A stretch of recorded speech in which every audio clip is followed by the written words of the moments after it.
Hey friends, it's Sam from DIY Huntress, and today I'm going to show you how I made this outdoor Chevron coffee table in just one weekend. Let's get started. Ready to get started? Come on. Let's go.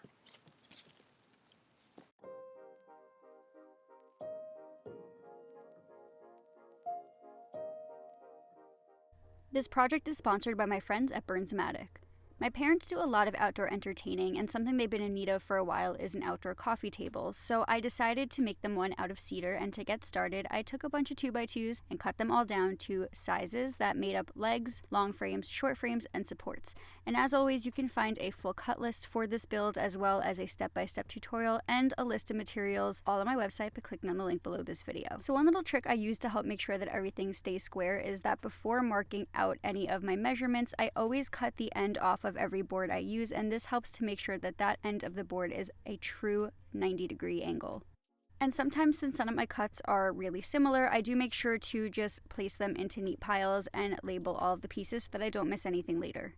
But once all of the 2x2 pieces were cut for the frame of this table, I brought over every single piece except for the legs to my pocket hole jig and began to drill pocket holes in the end of each piece. If you don't have a pocket hole system in your shop, you could assemble a table frame just like this using some decking screws and wood glue, but I chose to use pocket hole joinery because I'm able to hide all of the joinery within the wood, and I can still use exterior grade hardware and glue in order to assemble it. So next up, after drilling all of the pocket holes, I then began to assemble the two shorter sides of my table frame. And I did this just by taking the two legs on one side and attaching them to two shorter frames using those exterior grade pocket hole screws and also some wood glue. I also made sure to keep a speed square handy to make sure that everything that I was assembling stayed nice and square. I then repeated these steps until I had two small rectangles that I could use as the smaller ends of my table base. And once both of those sides were square and assembled, I then began to attach them together using the longer frame pieces that I cut earlier. And I hope that if you guys tackle this build, you are a little more graceful than I am because I'm so uncoordinated. And as you can see, I did struggle a little bit to just get these things to stand up on their own, but eventually I figured it out.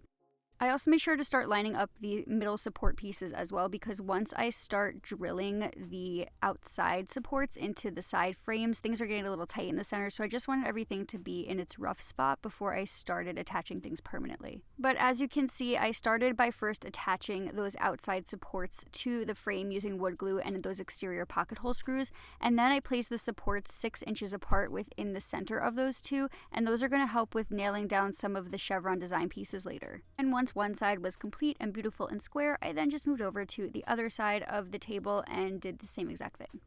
Once my shop helpers decided to show up and I got a little distracted by some puppy love, it was time to start assembling the bottom side of the base. And I did this the same way as the top side, but the only difference with the bottom side is that there are no support pieces that are going to be installed. It's just those long frame pieces, and they're installed using the exterior wood glue and those exterior pocket hole screws.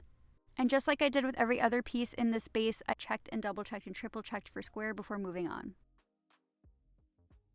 And once the base was fully assembled, it was time to bring it outside to add a little bit of flair, or like literally add some flair. Now I knew that I wanted to use a wood burning technique on the base of this table, so I decided to use the same heat shrink torch and Burnsmatic propane tank that I used for my outdoor cedar planters, because that's been holding up really well. And just like I mentioned in that cedar planter video, the wood torching effect not only looks really, really cool, but actually helps to waterproof the piece of furniture as well, which will help it hold up over time. To get started, I basically just ran the torch over the surface of the cedar until it turned a nice chocolate brown, and I did this for every single nook and cranny of the piece, including the bottom as well. I then used a soft bristle brush to remove all of the char created by the torch, and once I was happy with how smooth the surface was, I then used the torch again to torch the surface of the wood to get a darker color. Overall, I think I repeated these steps about 3 times in order to achieve the color that I was looking for, but you can do this as many times as you want if you're tackling a build or a technique just like this. Once the base of the table was complete, it was time to prep for the chevron top, and I first started this by finding the center of the top of the base of the table. I then set my miter saw to a 45-degree miter cut and then started cutting some 1x6 cedar boards into angled boards that I could use as test pieces for the chevron. I've done a lot of projects with designs like this in the past, such as my geometric wood art piece, and sometimes my best advice for this is to just cut a couple of pieces that are way too long to get an idea of what you want your pattern to look like. These pieces can always be trimmed later, and it's really not that hard to trim down a piece later, but it is hard to fix a piece after you've trimmed it too short. But basically, after creating a couple of test pieces strictly using 45-degree angles, I did some dry fits and ran a couple of different patterns on my table until I found something that I was really, really happy with. And like I said earlier, these are just test fits, but once I was pretty happy with whatever design that I landed on, I then began to remove the pieces and start measuring them to trim them to their final size. Usually I try to keep the miter set at a 45-degree angle and just keep it there, but to make this build a little easier, I did have to switch the saw back and forth between the two 45-degree miters, but it really wasn't a big deal and everything ended up lining up, so you may just want to make sure that your blade is properly square before starting this project. But once I was happy with how things were fitting, I used an exterior grade wood glue and also some stainless steel brad nails to attach the chevron pieces to the table base. I then continued these steps to trim and attach all of the boards until I was happy with my design.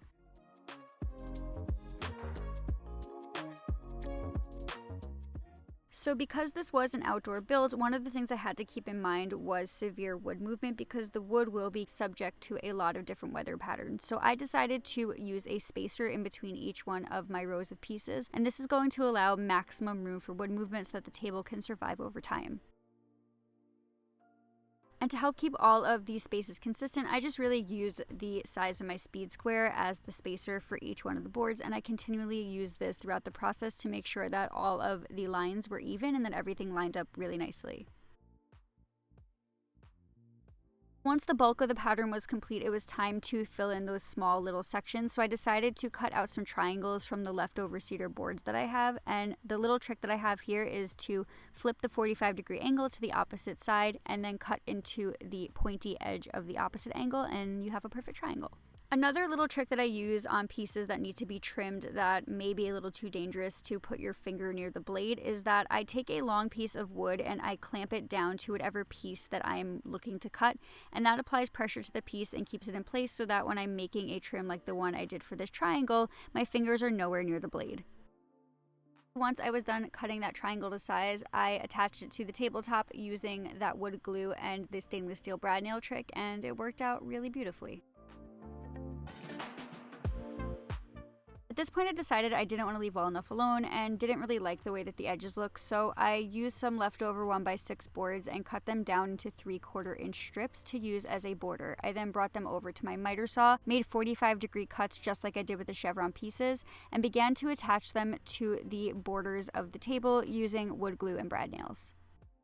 And once all the tabletop pieces were installed, it was time to sand everything down, and I did a mixture of hand sanding as well as power sanding. I then decided to go the extra mile and seal the entire table using a waterproof spray. And once that dried, it was time to install it in its new home. I'm not only excited about the way that this table looks, but the fact that it took me only a weekend to build is even cooler. Because of my crazy full-time schedule with my job, it is kind of hard to be able to create really cool things in a small amount of time, so I was really happy that I was able to create this really trendy, cool-looking table in just a couple of days. The other thing that I love about this project is that I know how well the wood burning technique has held up on my other cedar projects that are outdoors, and my hope is that this outdoor coffee table will see a lot of action at many future family events in my parents' backyard. I really hope you guys love this project as much as I do and as much as my family does, and if you want to see some more woodworking builds in the future, please make sure to subscribe to my channel. In the meantime though, thank you guys so much for watching and happy DIYing.